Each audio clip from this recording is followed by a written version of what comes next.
Hello friends, நேத்தி இன்னைக்கு இந்த 2 நாள் இன்னொன்றுமா நடந்திருக்கு. எல்லாத்தையும் ஏற்றுக்கிட்டேன்.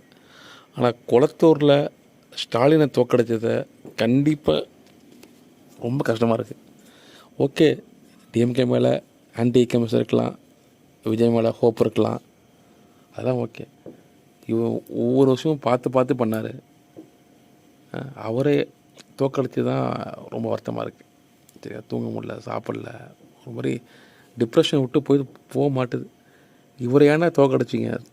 பார்த்தா சோஷியல் மீடியா பார்த்தா ஃபுல்லாக என்ன மாதிரியே நிறைய பேர் கேட்டிருக்காங்க. அவர் அப்படி ஏசி பஸ் ஸ்டாப் கட்டி கொடுத்துருக்காரு, குளத்தில் பார்க் கட்டி கொடுத்துருக்காரு, ஒரு விஷயத்தையும் பார்த்து பண்ணியிருக்காரு. தமிழ் புதவன் இவ்வளோ பண்ண டிஎம்கேவை தோக்கடிச்சிருக்காங்க. இல்லை வேறு இதுக்கு மேலே என்ன பண்ணணும்னு எனக்கு தெரில. டிஎம்கே ஒரு சில இது இருந்துச்சு தான், அதுவும் 100% கண்டிப்பாக ஃபுல் பண்ண முடியாது.